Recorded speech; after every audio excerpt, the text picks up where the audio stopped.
Welcome to Grief, Grace, and Gratitude. I'm your host, Rhonda Kemp.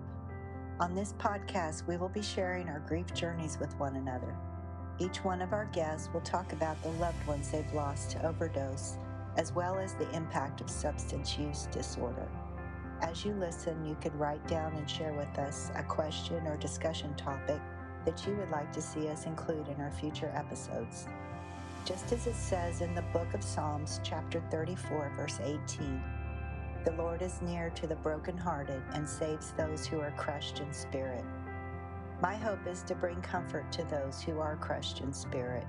As we talk about the shame of addiction and devastation of loss, we want you to learn how to survive and even thrive while navigating through the difficulty of grief.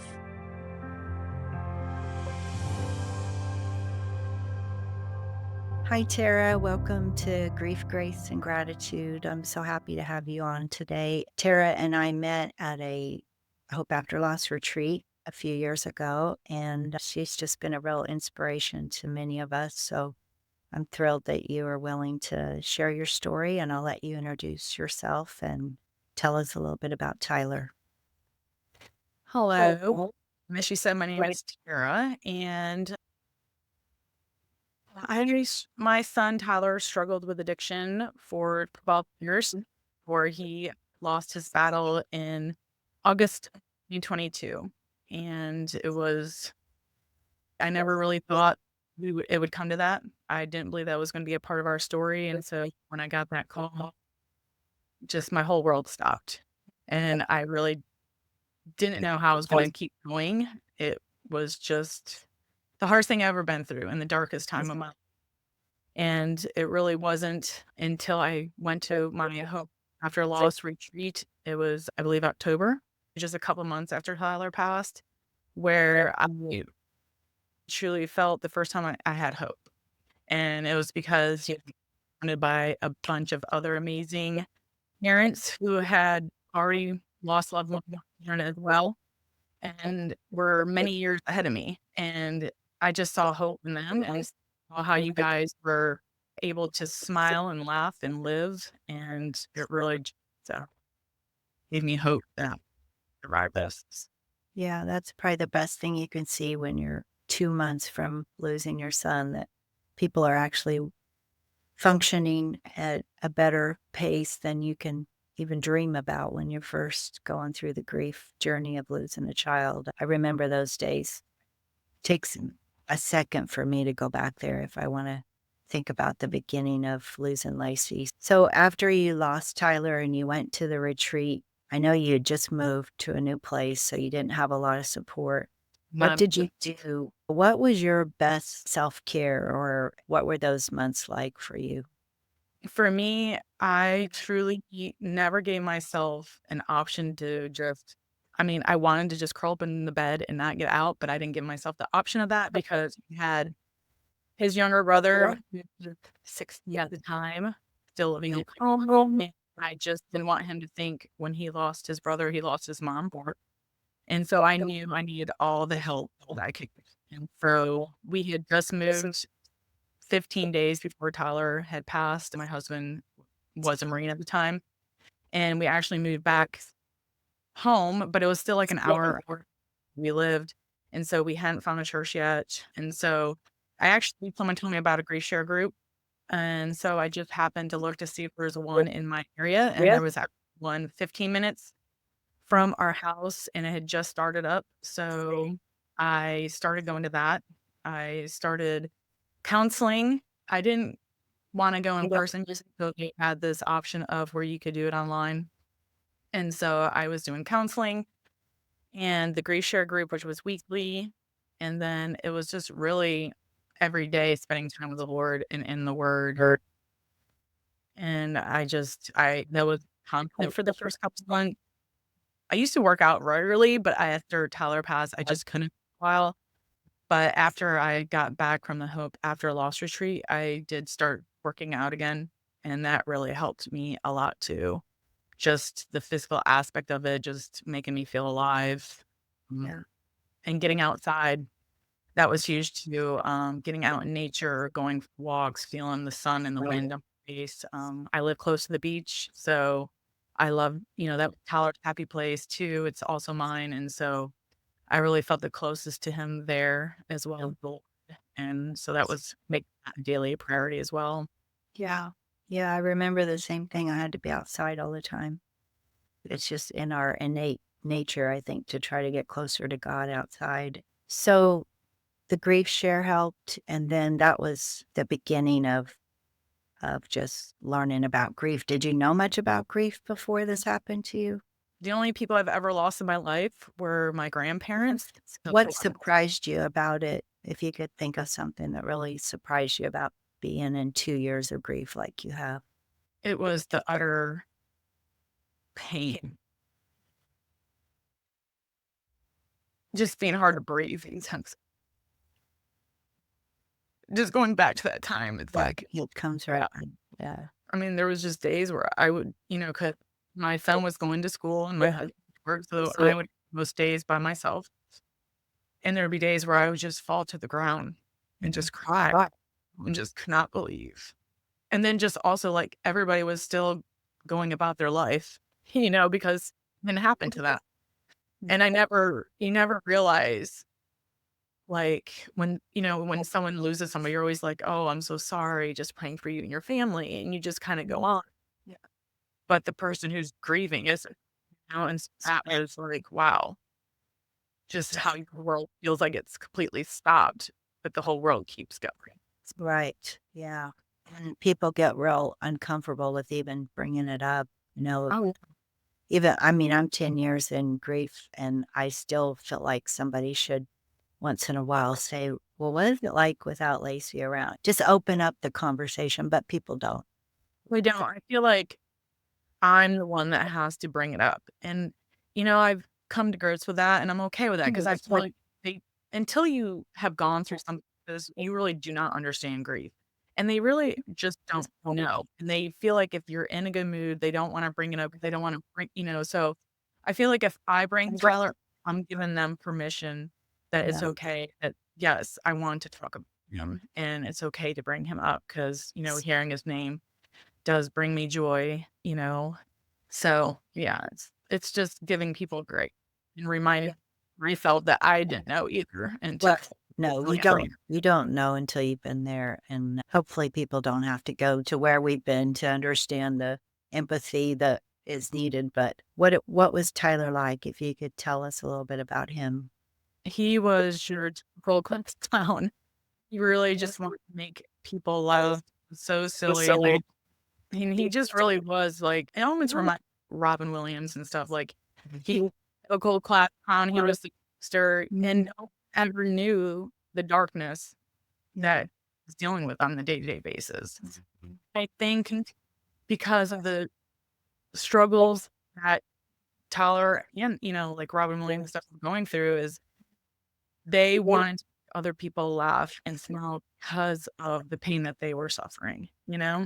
And yeah, so It's yeah, you don't look at someone. I remember when Robin Williams died and Lacey was real affected by his death, and you just look at him and think he's the happiest guy, on the earth because he makes everyone so joyful just to be around him, but people struggle, and it we live in a society, it's not real easy to open up about the mental abuse that people go through or depression or whatever their struggles are.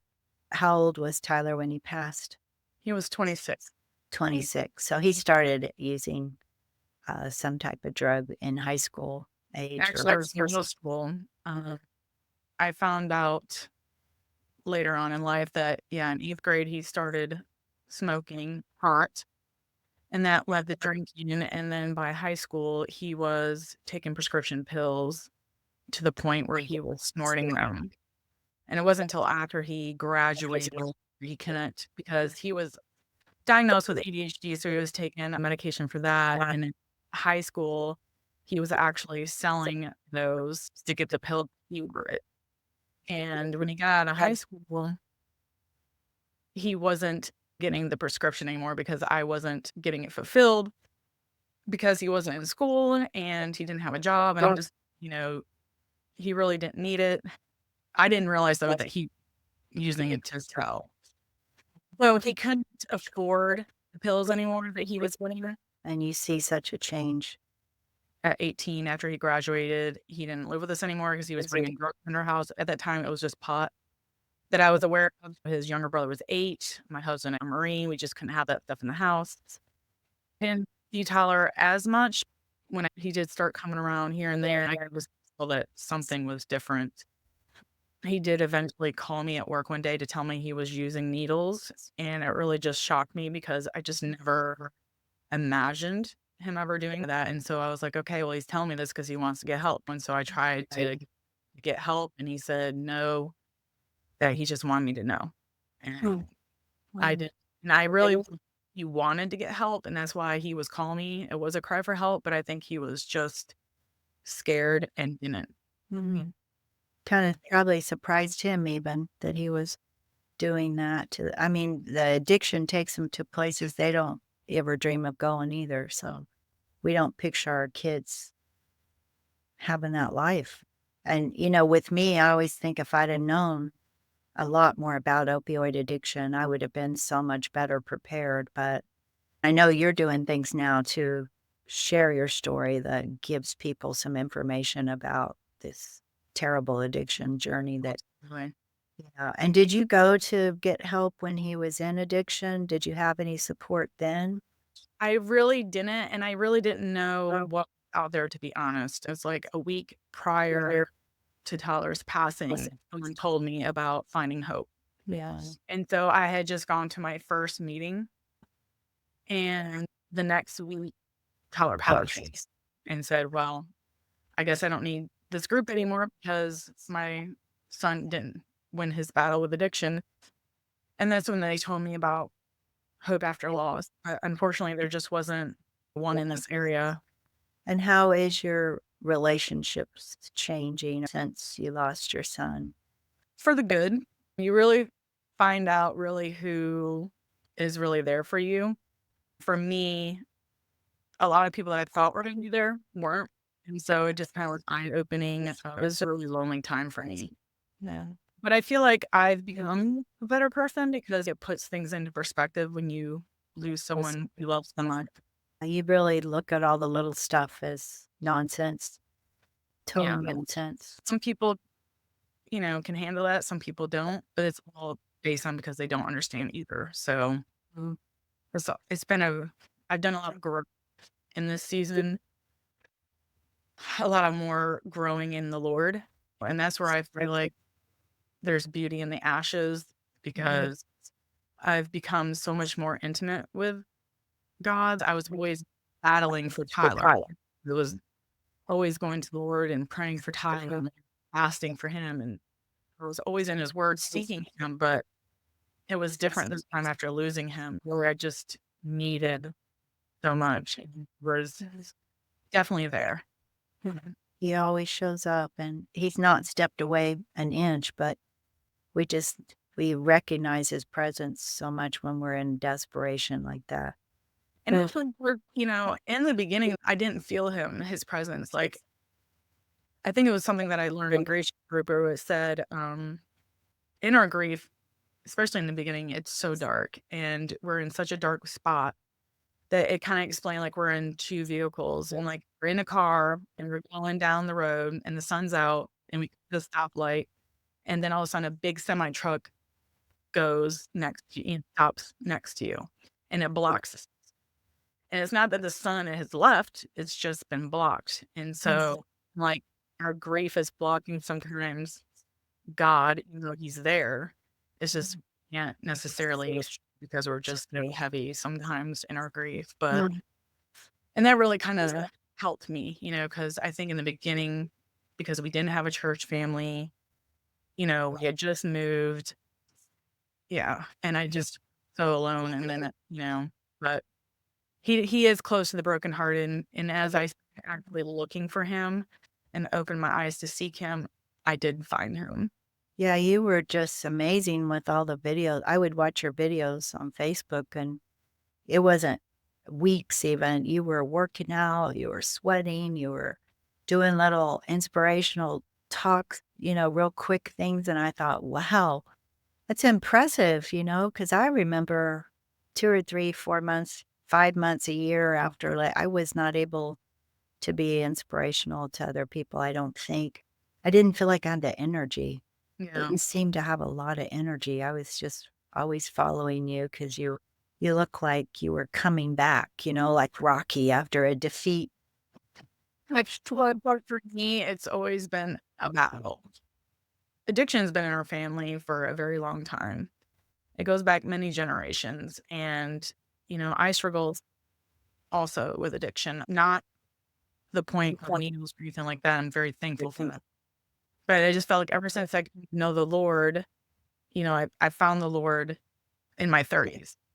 And it was through little Tyler I go down a dark road. And so I feel like I've just always been like, having to really dive in deep with the Lord and scripture and I think because I had such a strong foundation because of that, because my addiction, his addiction, and just his loss, I've just, you know, I think that's really where it all comes from because it surely wasn't me. And I found a determination too that the enemy isn't going to win, that he hasn't won, and I feel like honoring Tyler is really living my best life, no matter how hard it is.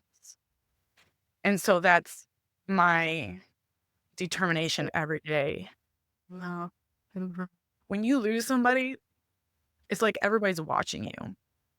Like my stories, my videos and stuff like that, like before Tyler, like I might have 50 to 75 people looking at them. But after I lost Tyler, I was having like 500, 1,000. You know what I mean? Because when you lose somebody, especially like a child, everybody's like, never. I mean, I said this, like, please don't ever let that be me, you know? Yes. We always say it would kill us. Yeah. It Like, would there's no way I could, and it's like, you don't know until you have no choice, And then everybody's looking like, because I was always very vocal about my faith. And I feel like people are like, well, how is she with her faith now? Or how is she still believe God or whatever? And I just always wanted God to get the glory in this Yeah. because he is truly the only hope. Yeah, is our hope, Right. is that this life is not the end. That Right. and he showed me over and over again that Tyler is not my past, that he is my future. And I will have him, the new heal glory of him for all eternity. Yeah. And what other hope is there? And joy and peace. That's what gives me my joy and my peace. Every time the enemy tries to be like, oh, he's dead. But no, he's fully alive, more alive than he ever was here. Right. Amen. And do you get little God winks Oh, yes, from him and God in heaven? I do. I mean, he actually just visited me in my dreams the other night. And those are bittersweet, you know? Yeah. But I'm thankful every time he comes visit me. It just always seems so real, and he always gives me a hug and a kiss, and I'm just he's so thankful for those. It's like he always knows when I need him, and I really needed it the other night because, holidays are just harder. Um, and we just came from Thanksgiving, and it's also my birthday too, and so it's just, but This is your second Thanksgiving without him? yeah. Or second. So it's really fresh. Yes. I did the first year, we were at home, and so this year we're at my husband's family. I did have to take a moment to be by myself because sometimes it just hits you, when you're just not even there yet. But last year we went for a walk on the beach as a family, my husband and my younger son, and we found a bunch of God winks, which anytime I see hearts in nature, I always feel like it's a God wink, just like the Lord. And we found almost like 12 either heart-shaped shells or stones on the beach that morning. And then we also made some of his favorite dishes for Thanksgiving. He loved Kool-Aid, even though I hated it. It was so much sugar. Oh, we Kool-Aid, and we all sat around and just, one thing that we loved or missed about him. And so that was really special. That's good. You're doing so good. And just praising God through all of it is, some people get really angry with God when he doesn't give us our hopes and dreams here. We know where our kids are in heaven, but sometimes we want them here longer. And Yes. And let me tell you, I mean, I think if we're all honest, I mean, how can yeah, but my first thought was I could see the ocean, the Red Sea parting. I kept seeing the Red Sea parting, and I was like, "That you could do that." That's a big thing. So this is just one addiction I'm trying to get you to yeah, cure, and I kept praying, just take it away from her and let her be whole and healthy, and then I had to realize he actually did take it away yeah. from her, and It's she just is not the way that we not my version of it. Yeah. yes. And that was the same with me too, because, early on in Tyler's addiction, God really did give me a word over him, and he told me that, he was fighting for him, that he was his, that he loved him more than I did, which is hard to fathom, and that he was his before he was mine, and that he was to have amazing testimony that would save so many. And it gave me such peace, and it's what I kept holding on to for over the past 12 years. And so, like I said, when this was not what I thought was gonna happen. I just never thought that this was gonna be a part of his story. I thought he was gonna free of it, and he was gonna go around and, but now I'm the one telling his testimony, and I do see the impact of it. I know it's helping people. So, yes, he's having a great time saving so many, but it's not the way I thought, you know? That's hard. I think ultimately what I love is that God can handle all that. He can handle our anger and our upsets and our questions. And I think what really helped me is to realize that he's angry about death too, and he hates it, and that it wasn't part of his initial plan. Death was never part of it, but he made a way. Yeah. Yeah, death does not have the final say. And for that, I'm very thankful. Do you get to share the gospel when you talk to kids at schools? I know that's something you're working on now, is just sharing Do. others. Do you?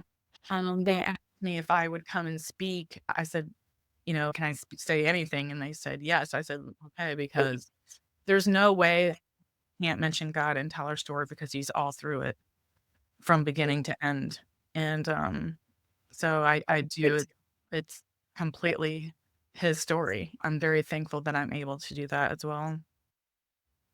Yeah, we don't know what God's got planned in that. You have no idea who is sitting in that auditorium when you talk and how that affects what's going to happen in their life. You wouldn't have been doing that if Tyler No. would have still been here. I thought Tyler was going to be the one to do that, and I share that with him, because there is a video that Tyler did because he went through a Christian treatment center and he finished the first half of it, and we went and watched him graduate from it, and he told a little bit of his testimony and I recorded it. I share that video when I speak about his story, and I tell him in the end, like what you saw him doing is what I'm doing right now. I pictured him doing, but God had other means, and I just pray that people can just really, and like I tell them, I said, I tell his story for different reasons. If you're on that road, I pray to ask to get help to get off that road. Or if you're on the road and you get a fork in the road where you could be on that road, that you choose not to go on it. And then lastly, why I share is for if you are thankful to never be on that road, that maybe you'd have some empathy for somebody who is on this. No one says they want to be an addict. Most of the time, it's a gradual progression from something that just started of just trying to hang out with your friends and think you're having a good time. Or an operation, or, you take that one pill. And the disease of addiction affects the brain of an addict differently than it does someone that's not an addict. So our culture needs to understand it's not their choice always that they want to wake up every day and do drugs. I mean, most of the time, an addict is not choosing that, although they don't want to be sick. I mean, Tyler struggled so much and he wanted so much to be free.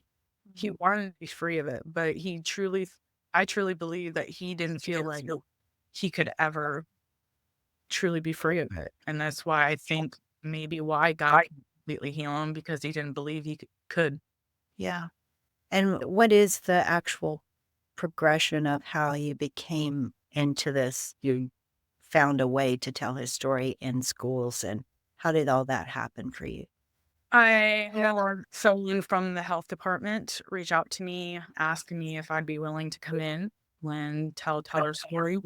She goes and teaches a curriculum like for 3 days. So she teaches for 3 days, and then on the fourth day, she brings myself, which is an LPN, someone who's in recovery, and she kind of brings it to life. And I just love what she's doing, because I think it's so important that we get this into the school, that they see, like, just what you think is just not a big deal can turn into a really big deal before you know. I mean, Tyler really is true with self-worth and self-love. His dad wasn't really in his life.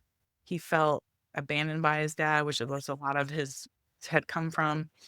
And he just wore a mask, and he was just trying to hide the pain. It ended up where it got to a point where he couldn't just say no anymore. It was basically, he felt like life or death. He didn't feel like he could live without it. Really, he couldn't, because the mental and the physical aspects of it, when you try to get off of it, is so painful. Like, you feel like you're dying. That's how bad these drugs are. Something started from drinking, progressed to pills, to heroin, and to fentanyl, which took Fentanyl now, and fentanyl's what took his life. yeah. Yeah, they're not the fun drugs of the 60s, you know. People that survived doing drugs decades ago, they say, well, we did drugs and we grew out of it and we're great citizens now. Well, these drugs are not those drugs. They're not. You can't just experiment, because you're literally playing Russian roulette with your life, because you don't know what's in it. And that's where, That you think you're taking, but it's something completely different, and now you're not here. yeah. When I was young, I did a few things, partied for a few years, and I thought, this is what young kids do, they party with their friends and they stop doing it and they get a job and have a family. And that's why I looked at Lacey as, well, she's going to get over this. She's going to come out of this, because in my day, people didn't die from drugs. I didn't see any of my friends Yeah. die. Yeah. So I just always, in my naive mind, I wasn't in that panic mode, like she's going to die, like I am now. Now when I'm looking at a parent and their child is using opioids and fentanyl and heroin, I want to shake them up a little bit and let them realize, this is not going to just pass. Yeah. It's not something they don't wake up tomorrow. It literally makes you so addicted that you feel like you're going to die if you do not. It's not even about getting a buzz anymore. It's literally just trying to survive to get through the day where you're not in literal pain and agony. Yeah. And I heard that from Lacey and I thought, boy, she's really dramatic about that, because I didn't understand it. Yeah. I was the worst. I mean, I was in such a denial mode. And she was a dramatic girl, When she was 12, she was dramatic and her stories were always over the top. And we always made fun of her because she had such an exaggerated, bigger than life personality and everything was dramatic. So I just thought, oh, Lacey, she's being dramatic. But now when I look back at what she was going through, had I known, I've had to stop kicking myself around for that, because you don't know what you don't know. I'm glad that you're doing what you're doing. And when you talk to these kids, do you get reactions? Do you get time to? I really do. I think that's why the Lord, He's really showing me the impact of Tyler's story. I do mixed classes. Sometimes it's a mixture of boys and girls. Sometimes it's all boys. Sometimes it's all girls. And depending on the class, like, especially if it's an all-girl class, they're very more emotional, and I feel like they can be themselves and actually show the emotion because there's no boys there. And so those, I really like, most of them end up crying.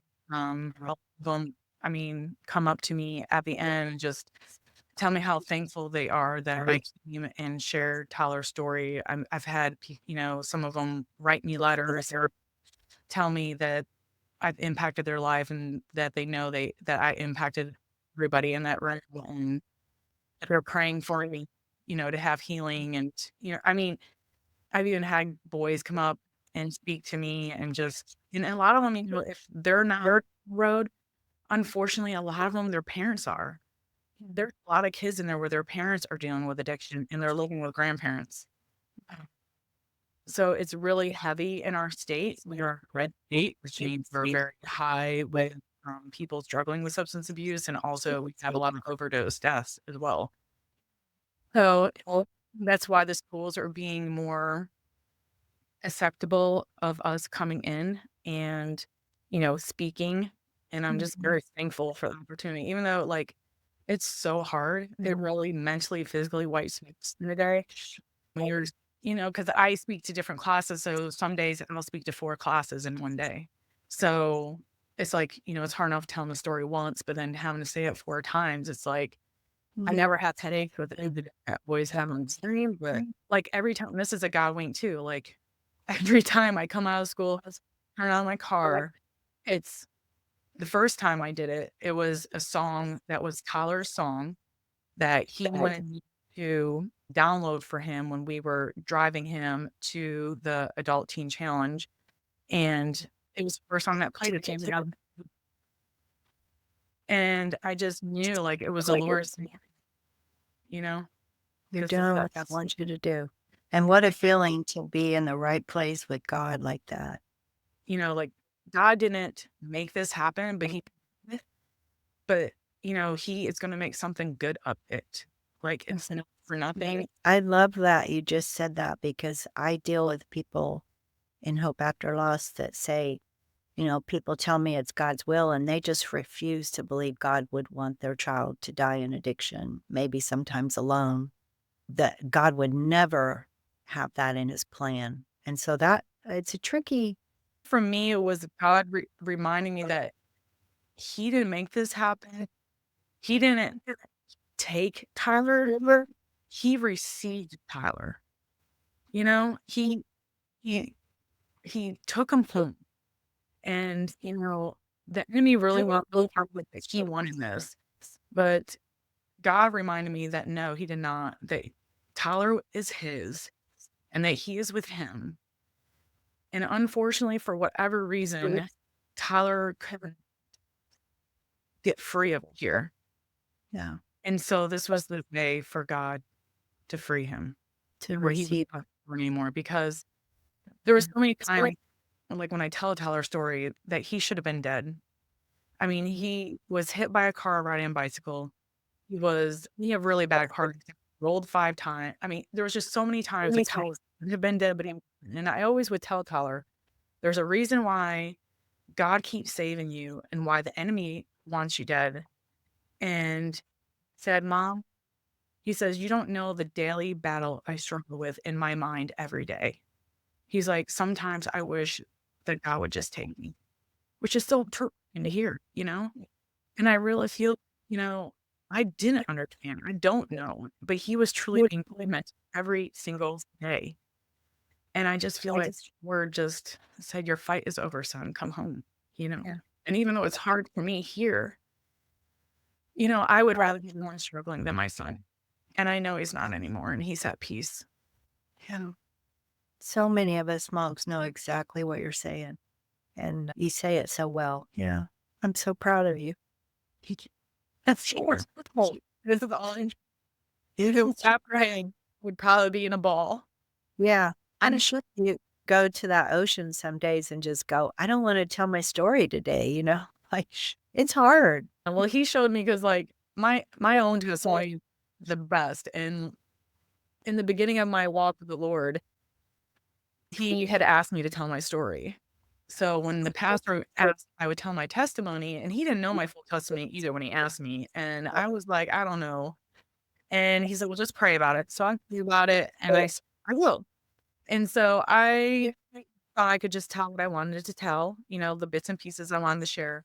But every time I wrote Well, it was the full version, like all the ugly everything. I'm like, there is no way where that I can write that or tell that whole. And so I threw it away. And I ended up rewriting it 3 times. And each time it was the full story. And I finally surrendered after the 3rd time. And when I surrendered, the Holy Spirit just went through me and I was elate. Like I can't even explain to you. So when I ended up telling it at the church, I don't even really remember it. The Holy Spirit took it. And because I was like in the choir, I was teaching 3rd, 4th, 5th grade girls, and I thought everybody knew through me and all the ugliness that they wouldn't want me to do these things anymore and that they would tell me to leave the church. But actually, everyone ended up giving me a standing ovation, which is nothing like I'm not saying that, but Wow, that's huge. and then I had it's like the moms to me afterwards, and they're like, you may think that because of these things, I don't want you to teach my kid, but these are the exact reasons why I want you to teach my kid. Then I had people tell me their daughter hasn't been to church in years, and she came today. She needed to hear exactly what I said. It was just confirmation to me what the enemy means for evil and to keep you in shame and guilt. That if we surrender it to the Lord and what He's done for us, that it's not painful or guilty, but that it could heal people and bring people to know Jesus. That if He did it for you, then He can do it for me. And really just, it was like this huge weight lifted off my shoulders. And it really, I found out the power of our testimony. And so ever since, Lord, anything I will do it. And even when it's and so that's why I always say yes anytime someone asks me, and just the power is so powerful. And I think we just don't really realize the power of those. No, we don't. And we don't know who always listening. There's someone listening. There is someone that's going to hear that because it's not going to go to waste. Never. And you're doing this pretty often now. You're in a ministry that you plan on staying in, the way I hear it. I mean, as long as, every year they have to see if the schools will allow us to come in each year. So I've only done it 2 years now. And I'm hopeful that they will continue to let us to come into the schools and continue to be. It's just Tyler started in middle school, and I feel like it just keeps getting younger and younger. And when she has people that come in and speak in recovery, a lot of them started in school too. Why it's so important to get to these kids as soon as possible and to just bring light into of it. Have you had any other outreach? I know that's the main one, but do they spotlight you on local things or let the community know what you're doing in any way?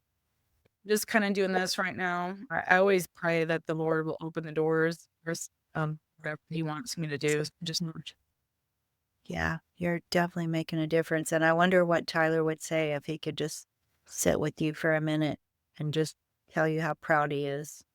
Well, I know he's up in the cloud of witnesses. I know he's praying and cheering me on. So that gives him strength as well to keep you. Yeah. So what would you say to somebody that's dealing with a son or daughter in addiction right now? I would definitely want to find a support group.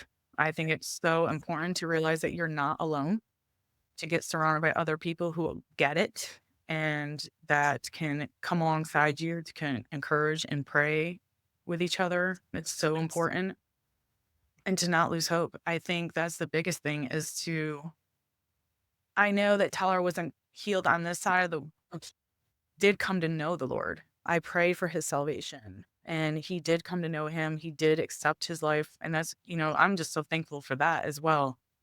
Just to never lose hope, just to keep praying, to keep believing. I think that's keeps continuing to keep us going. And having some type of a group or an outlet. Absolutely. It's so important. A lot of times I felt like I was so alone in it, that people didn't understand what I was going through and couldn't relate. And just, I only went to the meeting once. It was really good and I was very thankful for it. And I was like, wow, I wish I had that or knew about it long because I definitely, Oh, yeah. Finding hope has helped a lot of people. And I know it would have made a whole difference in how I would have approached addiction and Lacey's journey if I'd have had that. That's why I'm involved in it now, because you just get caught up in your own thought pattern. If you're isolated and you're not being educated or supported, like you said, the enemy just takes you in all kinds of directions if you allow it. And and I think you need to still love the person who is struggling. I know you can do tough love, but not enabling them, but still let them know how much you love them. Because I know with Tyler, he felt some of his own shame and guilt in his addiction, as when I was struggling, I did too. It's like, and so I think just letting them know how much you love them and that you really, yeah, and always being just like you said, loving an addict it's like prickly, spiky, ouchy things all over them because, they have turned into a different person a lot of times. They lash out at you. They're lying so much and you respond to that in negative ways. And I love the parents that are able to remember who that person is when they weren't in addiction, and that's still who they are. How we come along beside them and reassure them they're still loved. That takes some huge. and I think it's just now being surrounded in a group, being in the word and just not taking things personally, which I know can be hard as parents. We tend to do that. But just, yeah, going the addiction, it's not them. And to not take it personal and just continue to love them the best way that you can. I mean, I never knew Tyler as hard as, you know, getting a lawyer or, bailing him out. Like I didn't do that, but I just didn't call. I wrote to him. I let him know he was loved and that, I was always there. He never felt abandoned or you like mom doesn't care, I'm sure. Never felt that. Yeah, I'm sure not. And so what are you thankful for now? I know you've mentioned you're thankful for your relationship with God, number one. Yeah. I think that's What the biggest gift I got from this was an intimacy that I never had possible, which is kind of crazy. It's just a different kind of level of intimacy with the Lord that I never would have had if I hadn't gone through this. Yeah. And I think also too the gift of empathy, to be able to truly relate to somebody's grief and to be able to come alongside them and give them hope is a beautiful gift. And that is, you can't get that just by reading about it. No. It has to come from your soul, really. So what would you do if you had one more day with Tyler? Oh, that's so hard. I think I would just enjoy his presence, just to be near him, all the hugs, and just love on him. He loved my cooking, just baking cookies and yeah, just be with him.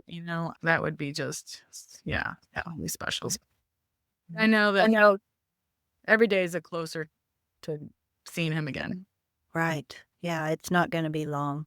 What resources do you have for someone listening that's really cut off from everything? I know you were able to read the Bible and you already had that foundation. Yeah, download the Youth Version Bible app. It's free. There are tons of devotionals for grief on there.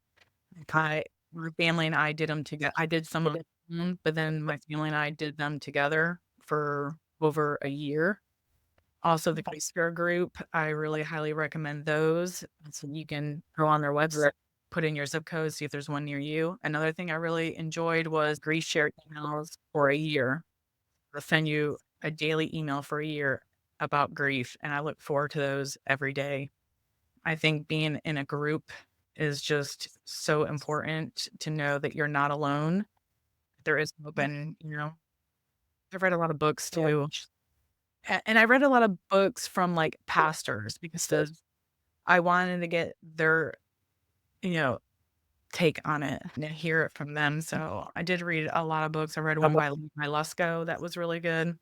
He's a pastor and he lost his daughter to an asthma attack. I can't think of all of them right now, but there was Hear their that were really, really good. Yeah, and we can always put things in the notes for people that need resources, but you gave some good ones there. And I just, I'm going to keep on following you and what you're doing. And I'm actually going to look into art programs here in school. Maybe we've got a community outreach like that. I'm sure we do. I hope we do, the health department and the community itself, just reaching out to those kids, because I did a short thing with sixth graders and it was amazing, the stories those kids have that their brother's on heroin, and addiction is reaching so far. And I don't think there's hardly anyone that's not affected by it. No, 1 in 3 households is affected by addiction. 1 in 3. So it can be the quiet little secret, or we can all start talking about it and sharing our stories. And that just gives us so much more strength to just share. I really believe so too, bringing light to the dark. You're doing so much, and I'm just grateful for you. And I'm grateful. the community is. Yes, it's North Carolina. North Carolina. And I would love to live by the ocean. I'm jealous. But I am going to be there in February, so we'll have to have lunch or something. Definitely. So what's your plan for Christmas this year? What's it going to look like for you? We don't go anywhere for Christmas. And, Christmases can be really hard because holidays, I think, are just, what you're feeling or the feelings you're going through are just magnified during the house. Everything bigger and more. You just really realize what you don't have. But I try to focus on Jesus and why we are celebrating this, why we have the hope we have today, because Jesus left heaven and came down to be with us so that, death would not have the final say. So that's why we celebrate Christmas. And it was Tyler's favorite holiday. Well, Thanksgiving and Christmas was. He just loved food and he loved being with family. Really, he liked getting gifts too, let's be real. So, And actually, Christmas, you told me you went away to a tropical place because you just couldn't face Christmas without him. Yeah, the first Christmas, he left us in August. And so, December was only a couple months after that. And I just could not. So we went to Puerto Rico and there was no Christmas there. There was no Christmas lights, nothing. And so we were on a tropical island. I was snorkeling on Christmas Eve. It didn't feel like Christmas at all. It was glorious. And I think it was really good for all of us. So, yeah. Well, the message there is you don't have to be forced, don't feel like you have to force yourself to do all these things if you're not feeling it. And I had to tell my youngest, he was 16. He loves Christmas. He loves the traditional, Christmas tree. And I had to talk with him and just sat him down and said, I love you, but I just can't do it. And so, he still wanted, so I got him a Christmas tree to go in his room so he could have a Christmas tree. I told him I would revisit it next year. So next year, I kind of made a list of, okay, what are the traditionals that we do for Christmas? What are ones that I can do this year? And which ones do I never want to do again? Or which ones maybe I can do the following year? So I think it's really just giving yourself grace and realizing that you don't have to do all the things just because that's what other people are doing, or maybe one's expecting you to do that. Like that set down and I only have a couple years left, the time with Gage that I didn't, and I want to enjoy the Christmases I have left with him at home too, Then the following year, we did do the Christmas tree but I used to do matching pajamas. Those are no longer, I will never be able to do those again. I wasn't able to do stockings either. So just knowing this year is just revisiting it each year and maybe saying no to old traditions, but maybe saying yes to some new ones. Maybe keeping some of the original is okay. What's good advice for people? Because I know that is a struggle, how you face the holidays. And I'm glad you shared that. Just keep on doing what you're doing. I know God's going to keep using your story and Tyler's life as a path for some people to navigate better in this world infused with drugs. It's just so easy for these kids to get sidetracked. I'm just thankful you're doing exactly what God's called you to do. Well, we'll talk again. And Yeah. Merry Christmas to you. Merry Christmas to you.